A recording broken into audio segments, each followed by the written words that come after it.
Welcome students in the physics class. Today my focus is on the numerical part of the physics, the topics which we have gone through the last classes. So first I will tell you, हमने बहुत बार resistance को पढ़ा है. We are talking about the resistance. तो resistance के लिए हम क्या कहते हैं? Resistance is a property by virtue of which electric current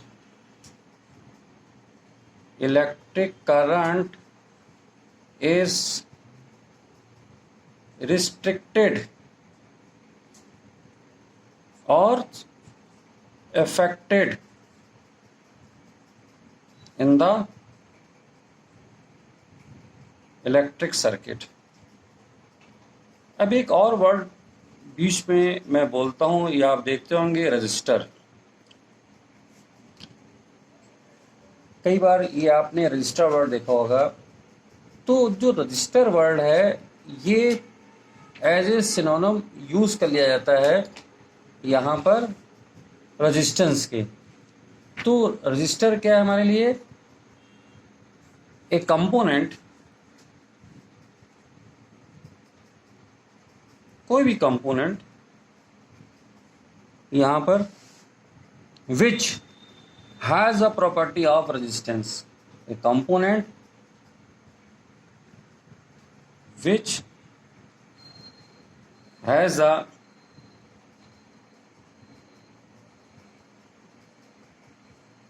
property of resistance. तो जो रेजिस्टेंस रखेगा उसको हम लोग, नहीं, रजिस्टर क्या हो गया? एक अपरेटस हो गया, एक कंपोनेंट हो गया, एक ऑब्जेक्ट हो गया जो रेजिस्टेंस की प्रॉपर्टी रखता है. ठीक है. तो ये दो सिनोनिम इसको यूज कर लिया जाता है. अब एक और प्रॉब्लम का मैं उसको सोल्यूशन देने वाला हूं. आपने ओम्स लॉ में एक फॉर्मूला पढ़ा, V equal to I R. इसी को अगर मैं चेंज करूं तो मैं लिख सकता हूं R equal to V by I या I equal to V by R. अब इसको टेस्ट में लिखते समय अक्सर उल्टा सीधा आप लोग लिख देते हो. एक तरीका बताता हूं कि जिससे ये गड़बड़ ना हो. यहां पर आप V लिख लीजिए, यहां I लिख लीजिए. ये स्टार्टिंग में सीखने के लिए है. अभी जब तक आपको दिक्कत आ रही है, V I R,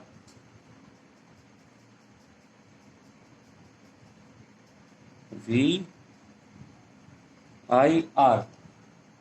अब मान लीजिए हम यहां पर V के बारे में लिखना चाहते हैं, इसके बारे में. तो जिसके बारे में लिखना चाहते हैं उसको शेडिंग कर दिया, या यूं कह लीजिए कि हमने इसको छुपा लिया. हमें चाहिए क्या था? V का फॉर्मूला लिखना था. तो यहां पे मुझको दिखाई दे रहा है कि I R दोनों साथ साथ लिखे हुए हैं. तो I को R से मल्टीप्लाई कर दीजिए. अब मान लीजिए मैं I के बारे में लिखना चाहता हूं, तो इसकी शेडिंग कर दीजिए या इसको छुपा लीजिए. जिसको छुपा लीजिए नहीं, उसकी वैल्यू मैं निकालना चाहता हूं. तो V ऊपर है तो V ऊपर लिख दीजिए, R नीचे तो R नीचे लिख दीजिए. तीसरा यहां पर जो है, अब मैं R को निकालना चाहता हूं तो मैं क्या करूंगा? मैं R को शेड कर दूंगा या इसको छुपा लूंगा. तो अब R लिखना चाहता हूं मैं, V ऊपर है और I नीचे है. तो यहां पर हमने देखा किस तरह से हम जो है इन वैल्यूज को पुटअप कर सकते हैं. तो ये हो गया मेरा V, ये हो गया I, अभी स्टार्टिंग के लिए, जब तक आप एक्सपर्ट नहीं हो जाते, इस चीज़ का ध्यान रखिए। देखिए, सर्किट में जब भी हम लोग वर्कआउट करते हैं, ये 3 चीज़ें ही हमको मिलती हैं वहाँ पर। क्या क्या? वी, आई और आर। इसी के बीच में एक रिलेशनशिप हमको इस्टेब्लिश करना होता है। ठीक है, अब देखिए, एक न्यूमेरिकल उसको सॉल्व करना है। ये सर्किट डायग्राम इसका गिवन है आपको। यहाँ पर 3 रेजिस्टेंस लगे हुए हैं, 3 ओम, 6 ओम, 9 ओम। एक 18 वोल्ट की बैटरी लगी हुई है। ये सर्किट में की ऑन है, तो करंट हमारी यहाँ से आगे को जा रही है। हर ब्रांच के लिए एक एमीटर लगा हुआ है। यहाँ पर हर ब्रांच के लिए एक एमीटर लगा हुआ है। तो जब भी ये 3 रेजिस्टेंस के एक ही एंड एक साथ एक जगह कनेक्ट हो जाते हैं, तो ये पैरेलल हो जाते हैं। उसके पहले जान लीजिए मुझको फाइंड क्या करना है। यहाँ पर क्वेश्चन है, find the reading of A1, A2, A3 and A। तो जब इसका हमें आंसर लिखेंगे तो हमें 4 की रीडिंग बतानी है। तो इसका मतलब ये है कि reading of A1, A2, A3 means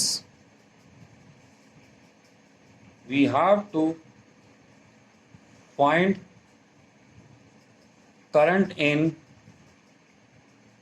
the branches or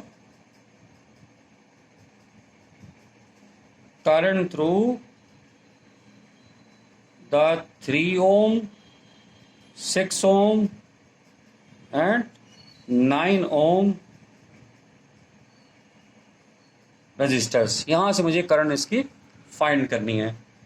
और एक बड़ी इंपॉर्टेंट चीज़ जो यहाँ पर मैं आपको बता रहा हूँ, जब रेजिस्टेंसेस के एक एक एंड एक साथ एक जगह कनेक्ट कर दिए जाते हैं, इनके जो दूसरे एंड हैं इनको एक साथ कनेक्ट कर दिया गया है, तो ये सारे के सारे रेजिस्टेंस यहाँ पर पैरेलल हैं। तो here we see all the resistors are in parallel, so they will have same potential, that is of 18 volt. तो सबके ऊपर सेम पोटेंशियल यहाँ पर हो जाएगा। ठीक है, तो अब A1 की रीडिंग का मतलब ये है, तो जो रीडिंग ऑफ A1 मतलब यहां पर मुझे निकालनी है करंट। कौन सी करंट? I1 current. मुझे I1 करंट निकालनी है यहाँ पर। तो I1 निकालने के लिए, करंट निकालने के लिए हमें क्या चाहिए होता है?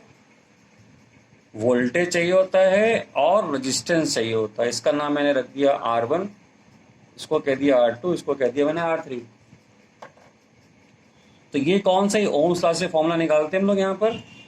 तो V की वैल्यू कितनी हमारे पास में? 18। R1 कितना है? 3। तो 6 एम्पियर की करंट यहाँ से फ्लो करेगी। इसी तरह से रीडिंग ऑफ A2 निकालेंगे तो I2 V/R2 हो जाएगा। V हमारा कितना है? 18। R2 कितना है? 6। 3 एम्पियर करंट फ्लो करेगी। इसी तरह से reading of A3 I3 V/R3 18/9, 2 ampere की करंट यहाँ पे फ्लो करेगी। अब ये करंट यानी तीनों हमारे को एमीटर्स की रीडिंग पता लग गई। जो एमीटर ये A है, अब यहां से सारी करंट्स नीचे आएंगी और ये आकर यहां पर जुड़ जाएंगे तीनों करंट। सारी करंट्स यहां से चलेंगी और जुड़कर यहां पर नीचे एमीटर A के पास में पहुंच जाएंगी। तो जो रीडिंग ऑफ A होगी reading of ammeter A will be sum of all the 3 ammeters reading, या sum of all the 3 currents जो यहां पर आकर जुड़ गई। इसको मैं आई कह सकता हूं। ये जो आई करंट फ्लो कर रही है यहां पर, तो ये हो गया 6392 11 एम्पियर।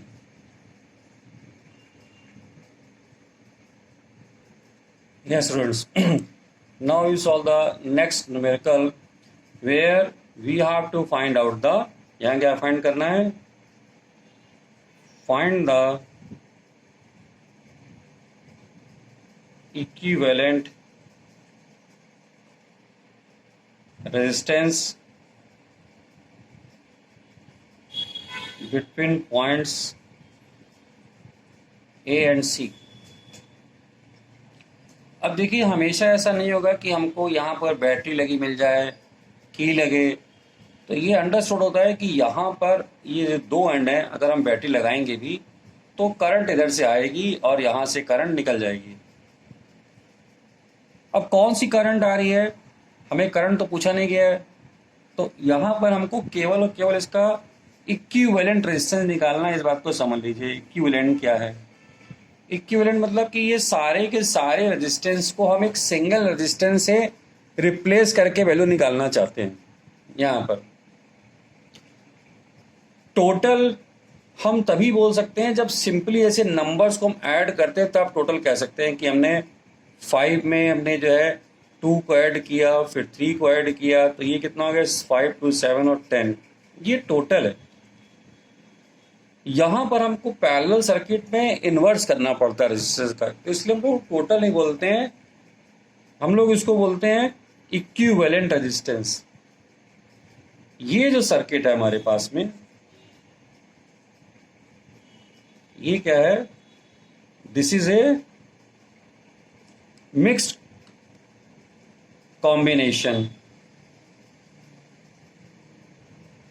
मिक्स कॉम्बिनेशन सर्किट है हमारे पास में। ये इसका रीजन है कि यहां पर जो 3 रेजिस्टेंस हैं ये हमको पैरेलल में दिखाई दे रहे हैं कि अगर करंट यहां पर आएगी तो करंट को यहां पर 3 रास्ते मिलने जाने के लिए, एक इधर, एक इधर और एक इधर। जब भी किसी जंक्शन पर जाकर करंट डिवाइड होती है 2 पार्ट में, 3 पार्ट में, जितने पार्ट में डिवाइड हो जाती है इसका मतलब वो सारे के सारे आपस में पैरेलल है। तो ये 3 पार्ट में डिवाइड हो रही है ये करंट, तो ये तीनों यहां पर पैरेलल है, एक तरीका। दूसरा तरीका मैंने आपको बताया था कि तीनों के एक एक एंड एक साथ, इसका ये एंड इसका ये एंड एक जगह जाकर अगर जुड़ जाए तब भी रेजिस्टेंस पैरेलल हो जाते हैं। तो यहां पर ये जो तीनों रेजिस्टेंस हैं, इसको मैंने कह दिया R1, इसको कह दिया R2 और इसको कह दिया R3। तो हम कह सकते हैं कि hair R1 R2 R3 are in parallel, ये तीनों पैरेलल कॉम्बिनेशन में है। Let their equivalent resistance is RP.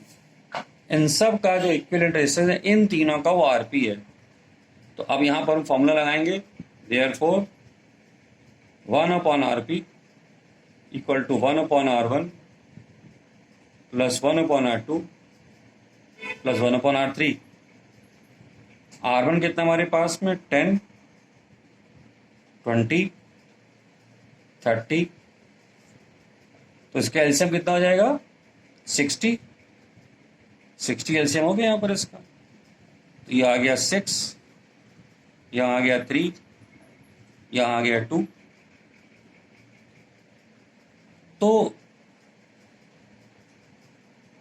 6, 3, 9 और 2 11/60, 11/60 है कहते हैं यहाँ पर इसका वैल्यू आ गई। अब ये क्या है 1/RP है, ये क्या है 1/RP है। तो यहां से RP कितना हो जाएगा 60/11। ठीक है। और यहाँ पर अभी हम ओम यहाँ लिखेंगे, यहाँ ओम नहीं लिखेंगे क्योंकि 1/RP है। अब हम इसको सर्किट को पॉइंट ए को इसी तरह से बना देते हैं और यहाँ पर मैं थोड़ा सा अल्ट्रेशन करता हूँ।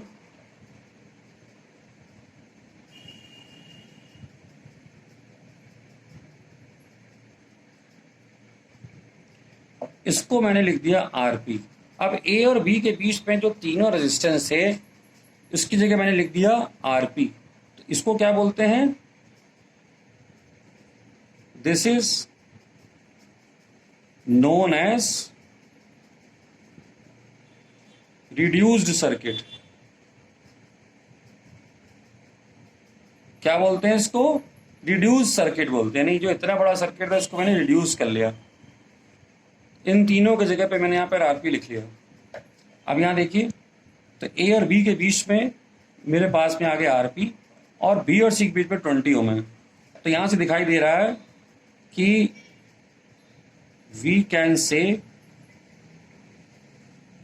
RP, और इसका हमने नाम नहीं रखा तो इसको मैं कह देता हूं R4। R इन सीरीज। ये किसमें है? सीरीज में है हमारे पास में। तो हैंस जो इक्विवेलेंट रेजिस्टेंस R हो जाएगा that is simply RP plus R4। RP कितना हमारे पास में है? 60/11। ये कितना है? 20। तो इसको हम लिख सकते हैं अब यहाँ पर 60 220 280/11। तो R हो गया 280/11 ओम। ये आंसर आ गया। तो इस तरह से हम जो आपको मैंने नई चीज सिखाई है इसको हटाकर एक सिंगल अगर यहाँ पर वैल्यू पुट कर देंगे, जो मैंने RP निकाली है, तो आपको साफ साफ दिखाई देगा कि ये दोनों अब सीरीज बन गए। ओके,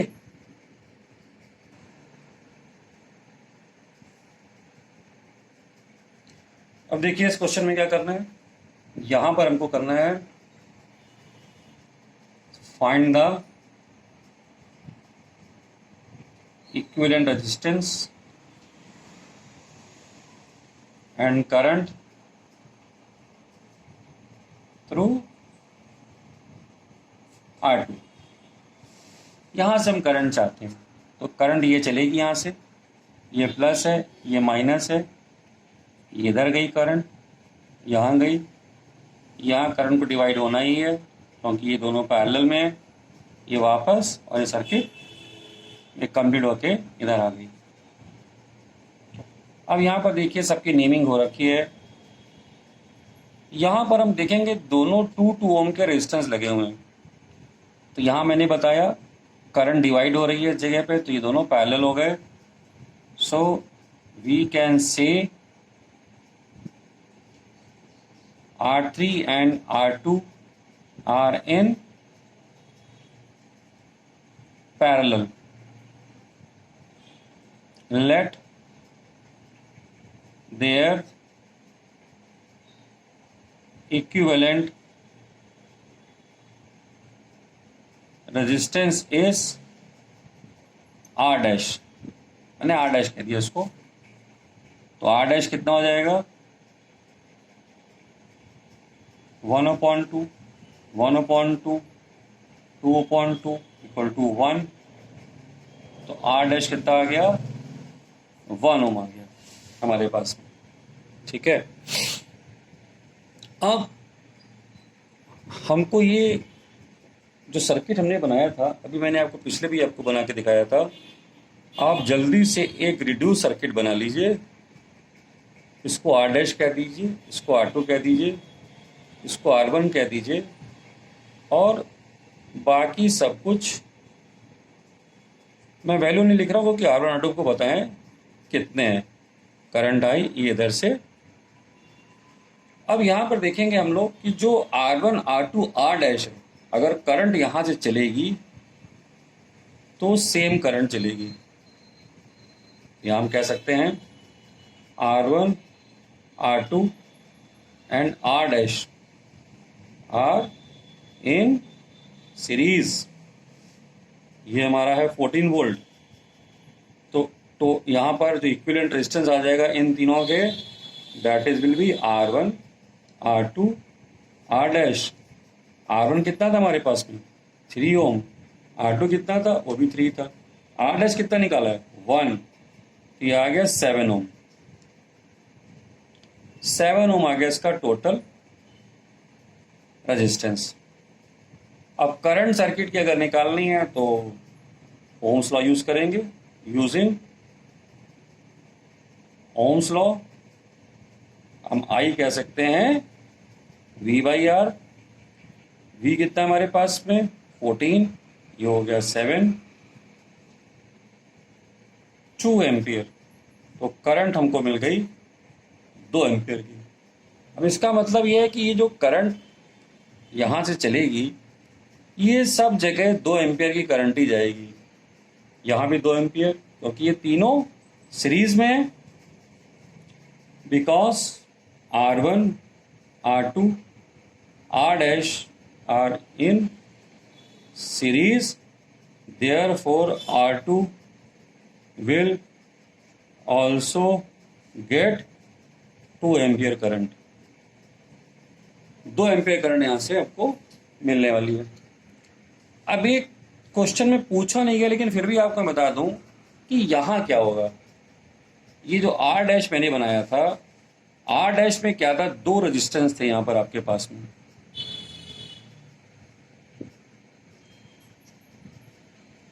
ये 2 ओम है, यहां से 2 एम्पियर करंट जा रही है। याद रखिए अगर 2 रेजिस्टेंस पैरेलल में है, दोनों की वैल्यू भी सेम है, तो ये करंट की शेयरिंग हो जाती है। 1 एम्पियर करंट यहाँ चली जाएगी और 1 एम्पियर करंट यहाँ आ जाएगी। तो इन दोनों रेजिस्टेंस में 1 एम्पियर ईच करंट फ्लो करेगी। ठीक है, ओके। देखिए नेक्स्ट क्वेश्चन ये है, हमारे पास में 176 ओम के कुछ रेजिस्टेंसेज हैं। कह रहा है इनको पैरेलल में लगाना है, इनको पैरेलल में लगाना है, और पैरेलल में लगाकर हमको जो यहाँ पे वोल्टेज दिया गया है वो कह रहा है 220 वोल्ट की सप्लाई है और करंट यहाँ पे आनी चाहिए 5 एम्पियर की। तो कह रहा है कि कितने रेजिस्टेंस में पैरेलल में लगाऊं कि यहाँ पर जो है 5 एम्पियर की करंट मिले, जबकि हमने जो इनपुट सप्लाई है हमारी वो 220 वोल्ट की है। यानी सर्किट में जो करंट फ्लो करनी चाहिए वो 5 एम्पियर की, और जो पोटेंशियल लगाया गया है वो है 220 वोल्ट का लगाया गया है। तो इसका मतलब क्या है कि सर्किट का जो रेजिस्टेंस है, अगर इन दोनों से देखें कितना होना चाहिए ओम्स लॉ से, R is equal to V/I 220/5, ये रेजिस्टेंस होना चाहिए सर्किट का, यानी 44 ओम इसका रेजिस्टेंस होना चाहिए। अब हमने क्या किया, लेट वी पुट यहां पर N रजिस्टर्स इन पैरेलल। हमने N रजिस्टर यहां पर लगा दिए, यानी N ब्रांचेस यहां पर लगा दी, किसकी, of 176 ohm. We put N resistors in parallel, यहां पर N resistors of 176 ohm in parallel. तो इसका इक्विवेलेंट रेजिस्टेंस कितना होगा, 1/R P मैंने कह दिया इसको 1/76, 1/76 कितना, N टाइम्स, अगर N है तो N बार लिख दिया मैंने। तो 1/RP कितना हो जाएगा, N/176। तो RP कितना हो गया 176/N। अब ये रेजिस्टेंस हमने निकाला है आरपी, और ये ही आर होना चाहिए, तभी ये 5 एम पर करंट आएगी। बट आरपी जो है हमारा वही आर होना चाहिए, तो 176 अपॉन एन हो गया 44, एन हो गया 176 अपॉन 44। इस सर्किट में 4 हमको रेजिस्टेंस यहाँ पे लगाने पड़ेंगे, तब ये 5 एम्पेयर करंट हमको इधर से मिलेगी। एक अच्छा क्वेश्चन है, एनसीईआरटी का क्वेश्चन है। ओके स्टूडेंट्स, तो और न्यूमेरिकल्स आप लोग ट्राई करिए, मैं आपको दूंगा करने के लिए अभी क्लास वर्क में। Okay bye.